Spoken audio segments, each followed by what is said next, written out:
Minister Farooq and MLA Boma Akhilapriya expressed deep sorrow over the tragic Nandyal bus accident. They visited the accident site to review the situation and saw detailed reports from officials on how the mishap occurred. Minister Farooq described the incident as a highly unfortunate, while MLA Akhilapriya lamented the loss of 3 lives, calling it painful for the affected families. She assured that the Bravyard families would receive support and promised that the injured would be provided with a proper medical treatment. Their statements reflected concern for the victims and commitment to ensuring relief measures. The visit highlighted the seriousness with which leaders addressed the tragedy and pledged assistance to those impacted.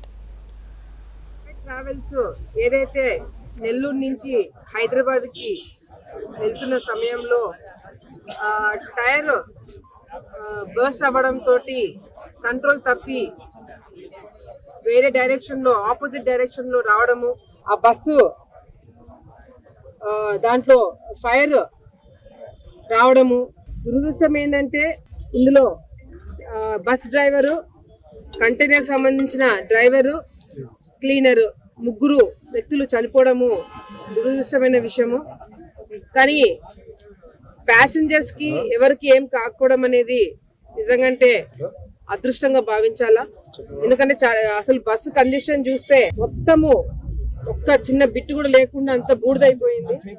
అటువంటి దాంట్లో నుంచి passengers బయటపడ్డారంటే అదృష్టంగా అనుకోవాలా. కానీ దురదృష్టము driver చనిపోవడము.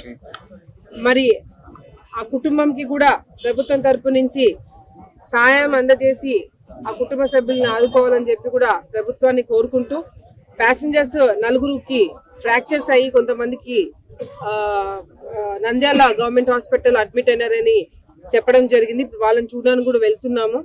ముఖ్యంగా national highways Allagadda ప్రాంతంలో నాకు తెలిసి ఈ 2 నెలల్లోనే దాదాపుగా